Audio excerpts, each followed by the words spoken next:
pagi anak-anak. Apa kabar anak-anak semua? Ya, tentunya semuanya dalam keadaan baik-baik kan? Nah, saat ini sebelum kita masuk dalam proses belajar mengajar, sebelumnya Ibu minta kesediaan dari Teni untuk maju berdoa.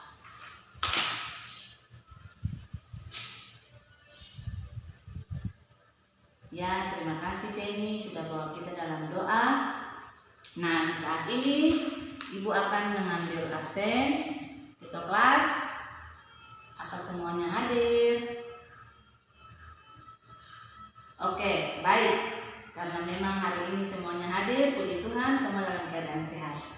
Nah, terkait dengan pembelajaran kita di hari ini, sebelumnya Ibu akan menampilkan beberapa gambar terkait dengan pelajaran kita di hari ini.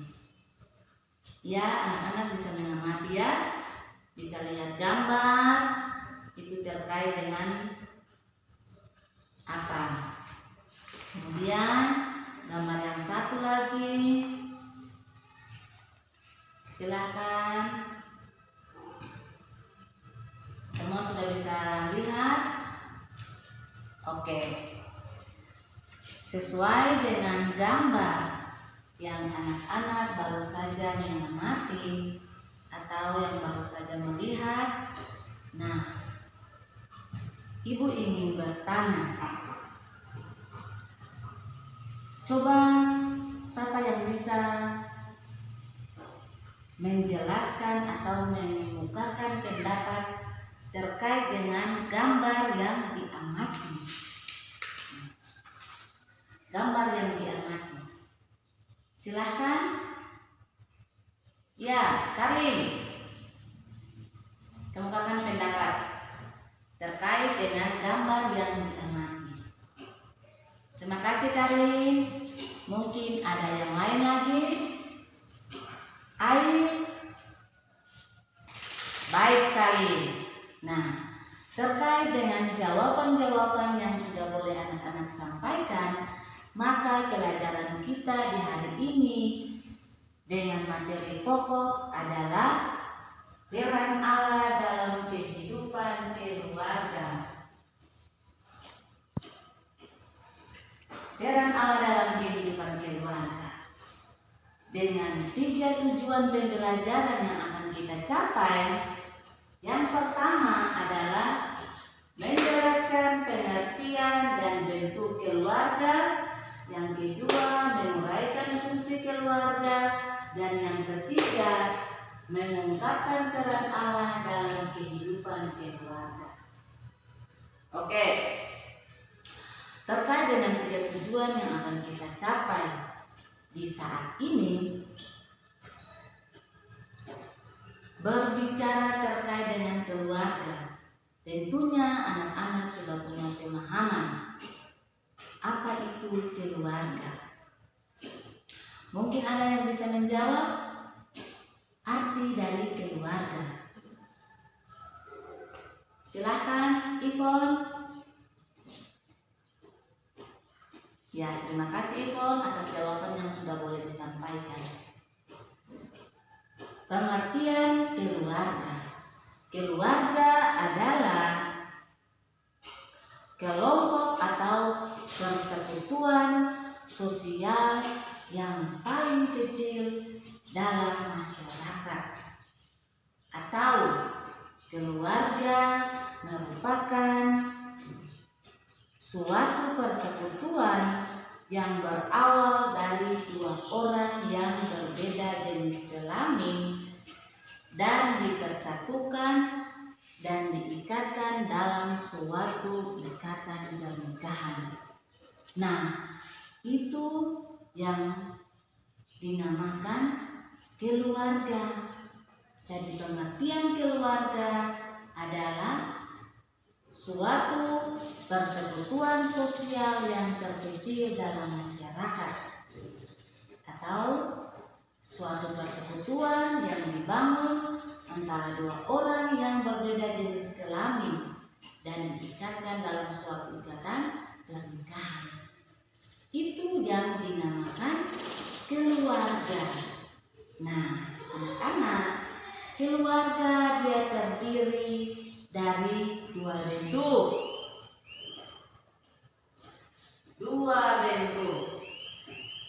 Yang pertama adalah keluarga inti atau keluarga bakti yang terdiri dari ayah, ibu, dan anak-anak. Itu yang dinamakan keluarga inti. Sedangkan keluarga besar adalah keluarga inti ditambah dengan keluarga atau kerabat yang memiliki hubungan keluarga atau hubungan dekat, dalam hal ini hubungan darah. Itu yang dinamakan dengan keluarga besar.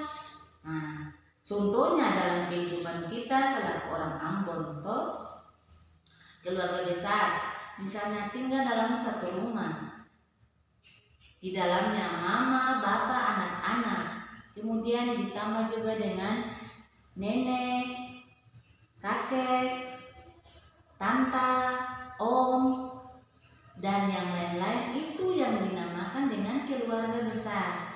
Bisa dipahami anak-anak? Oke, terima kasih. Selain itu, nah, ketika keluarga itu dia sudah dibentuk, ya, ketika keluarga itu dia sudah terbentuk, maka di dalam keluarga itu pasti ada dia punya tanggung jawab. Dan tanggung jawab itu harus dikerjakan oleh anggota keluarga, baik itu selaku anak-anak maupun selaku orang tua. Nah, tanggung jawab yang harus dikerjakan inilah yang dinamakan dengan fungsi keluarga. Bisa paham? Itu yang dinamakan dengan fungsi keluarga. Nah, fungsi keluarga menurut para sosiolog ada beberapa. Yang pertama yaitu fungsi keluarga secara sosialisasi. Dalam hal ini terkait dengan pembentukan kepribadian anak. Bagaimana orang tua itu dia membentuk seorang anak untuk menjadi pribadi yang baik, dia harus menerapkan atau mengajarkan hal-hal yang baik, sehingga ketika anak itu dia terjun keluar lingkungan keluarga, dia bisa menampilkan hal-hal yang baik juga. Yang kedua adalah fungsi education atau edukasi, itu berkaitan dengan pendidikan daripada anak. Nah, kita selaku orang tua harus betul-betul punya rasa tanggung jawab untuk bisa menyekolahkan anak-anak. Bagaimana fungsi ini orang tua harus lakukan? Orang tua harus bertanggung jawab penuh terhadap anak-anak yang merupakan anugerah Tuhan dalam keluarga, sehingga anak-anak itu tidak diterlantarkan, tetapi harus mendapat pendidikan sejak dini. Yang ketiga adalah fungsi keluarga secara religius. Nah, anak-anak, berkaitan dengan fungsi keluarga secara religius di sini berkaitan dengan bagaimana manusia membangun relasinya dengan Tuhan, Sang Pencipta itu. Kita harus memiliki iman yang teguh, iman yang kuat kepada Yesus Kristus sebagai juru selamat kita. Nah, bagaimana orang tua dan membentuk fungsi religius itu dalam kehidupan keluarga, menanamkan nilai-nilai Kristiani dalam kehidupan anak-anak, sehingga mereka dari kecil sudah bertumbuh dengan baik untuk lebih mengenal Yesus Kristus sebagai Tuhan dan Juru Selamat. Nah, itu yang dinamakan dengan fungsi religius, membangun hubungan atau relasi antara manusia dengan Tuhan. Itu hal yang paling penting. Nah, ada juga fungsi-fungsi yang lain anak-anak. Silahkan baca di buku ada fungsi afeksi, fungsi ekonomi, fungsi biologis, fungsi rekreasi, dan lain-lain. Anak-anak bisa membacanya pada buku paket yang ada. Kemudian selain fungsi keluarga menurut para sosiolog, ada fungsi keluarga terkait dengan iman Kristen. Bagaimana orang tua melakukan fungsinya dalam keluarga dengan baik dan penuh rasa tanggung jawab sesuai dengan iman Kristen. Nah, di sini fungsi keluarga menurut iman Kristen itu terbagi atas 3 bagian. Yang pertama adalah sebagai teman sekerja Allah dalam mengelola alam ciptaan Tuhan ini. Nah, anak-anak, kita selaku manusia dalam proses penciptaan alam ini, Tuhan ketika menciptakan manusia, menjadikan Adam dan Hawa. Nah, di situ manusia telah diberi tanggung jawab, ya. Manusia telah diberi tanggung jawab untuk menjaga, mengelola, merawat, dan melestarikan alam ciptaan Tuhan ini sehingga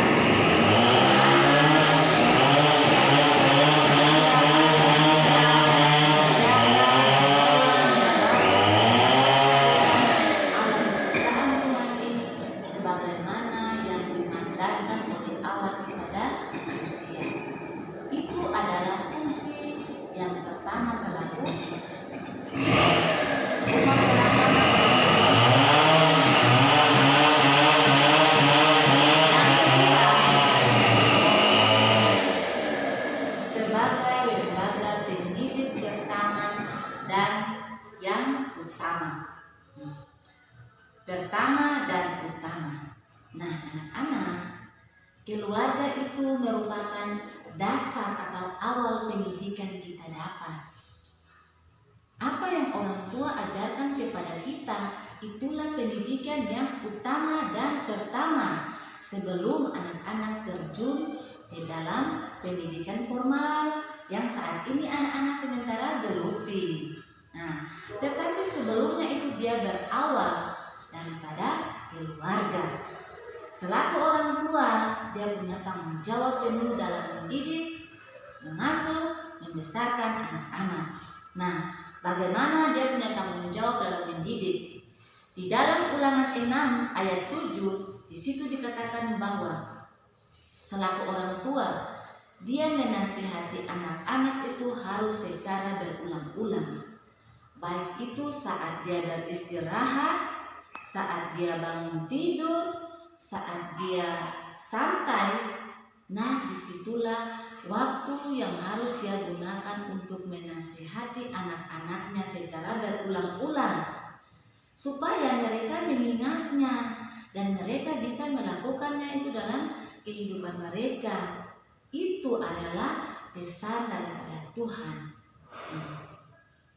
Sehingga orang tua yang merupakan wakil Allah di dunia itu harus benar-benar melaksanakan tugas dan tanggung jawab dalam mendidik anak-anak kita. Nah, itu adalah fungsi daripada keluarga Kristen sesuai dengan iman Kristen itu. Dan yang ketiga adalah sebagai wadah kepada semua anggota keluarga dalam mengekspresikan kasih, kesetiaan, dan sikap saling menghormati. Nah, ketika di dalam sebuah keluarga, kalau kita sudah bisa saling menghormati, kita sudah bisa saling menghargai satu dengan yang lain, orang tua menyayangi anak-anak, sebaliknya anak-anak juga menghormati orang tua. Sayang kepada bapak, sayang kepada mama, sayang kepada kakak, sebaliknya kakak juga sayang adik, saling menghormati. Nah, disitulah ketika kita berada di luar keluarga kita bisa menampilkan itu kepada orang lain. Bagaimana kita bisa menghormati orang yang lebih tua daripada kita. Kita bisa membantu teman kita, kita bisa menolong. Nah, itu adalah ekspresi dari diri kita. Apa yang kita dapatkan dalam keluarga kita, nah kita akan tampilkan di luar kehidupan keluarga kita, dan itu menjadi contoh bagi orang lain. Bisa dipahami anak-anak? Baik. Nah, di saat ini kita akan ada dalam diskusi ya, pembagian kelompok. Nah, kelompok dibagi dalam 4 kelompok. Silahkan masing-masing, yang kanan ibu silahkan bagi atur meja untuk buat kelompok. Semua sudah siap? Oke, kalau memang kelompoknya sudah terbentuk, ibu akan membagikan LKS untuk kalian mengerjakan soal-soal yang ada.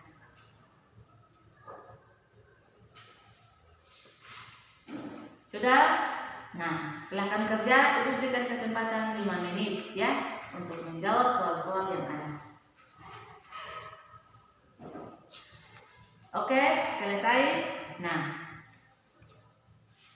waktunya kalian akan mempresentasikan hasil kerja kalian. Ya, ibu persilakan kelompok pertama, kelompok 1 silakan.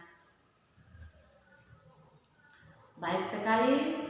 Kelompok 2 silahkan.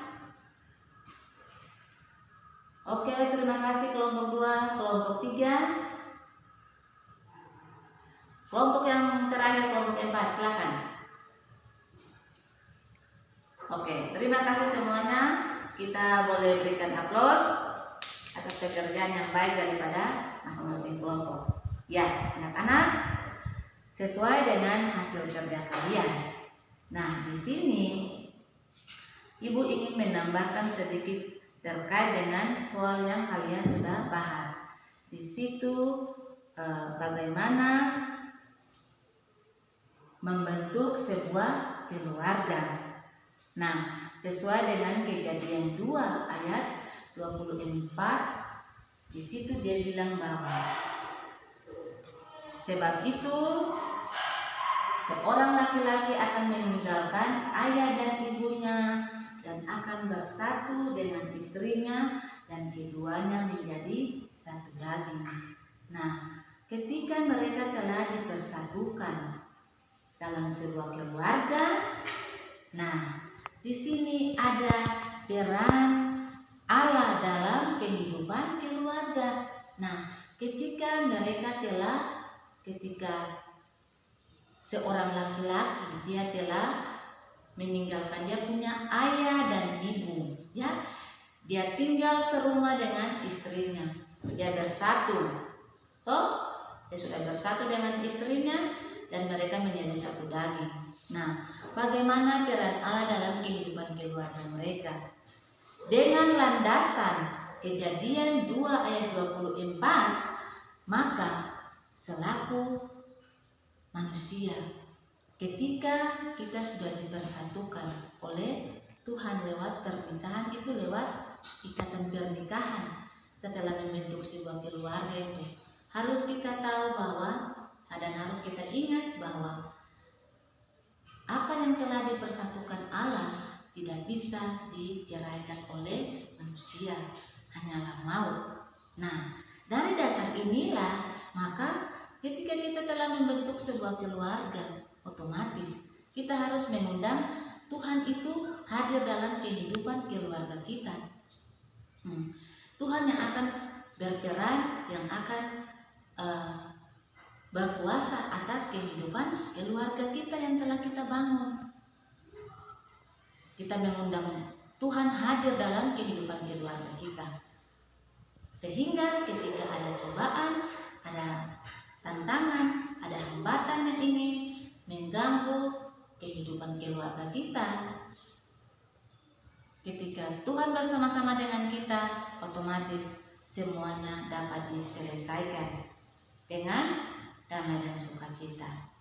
Nah, tapi kalau kita mengandalkan kekuatan kita sendiri, maka ujung-ujungnya bahaya besar yang akan mengancam keluarga kita. Oleh sebab itu, kita harus mengundang Tuhan hadir di tengah-tengah kehidupan keluarga kita. Tuhan yang akan menakodai bahtera rumah tangga kita, keluarga kita, sehingga kita akan menuju pada suatu kehidupan yang penuh dengan kebahagiaan. Rasul Paulus dia bilang begini, keluarga Kristen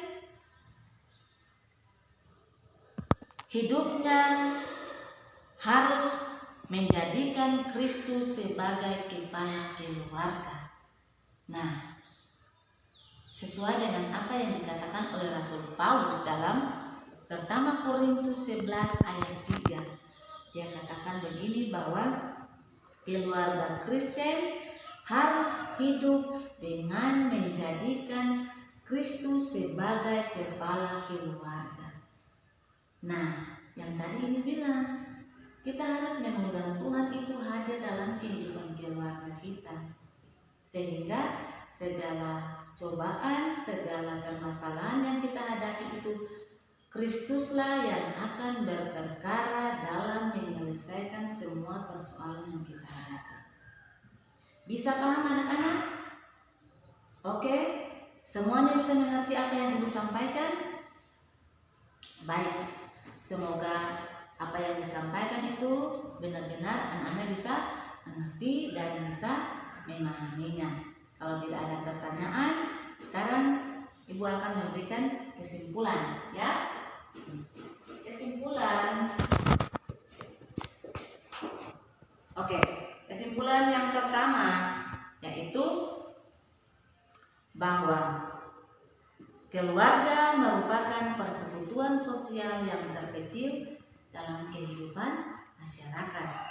Dan yang kedua, fungsi-fungsi keluarga, baik itu fungsi secara sosiolog maupun fungsi iman Kristen. Bagaimana kita harus mengundang Kristus hadir di tengah-tengah kehidupan keluarga kita, sehingga permasalahan atau cobaan yang kita hadapi itu dapat diselesaikan dengan damai dan sukacita. Dan yang terakhir bahwa ada 3 landasan sesuai dengan Kejadian 2 ayat 24. Situ dikatakan yang menjadi 3 landasan bahwa seorang laki-laki dia akan meninggalkan ayah dan ibunya, dan yang kedua dia akan bersatu dengan istrinya, dan yang ketiga mereka berdua akan menjadi satu daging. Itu adalah kesimpulan materi kita di hari ini. Oke, silakan catat. Kemudian nanti ada tugas untuk minggu depan. Semoga bisa dikerjakan. Lalu mari untuk menutup kegiatan pembelajaran kita, Ibu Guru minta kesediaan dari Anggun untuk berdoa.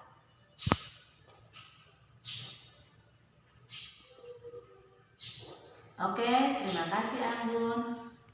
Kita boleh selesai. Selamat siang anak-anak.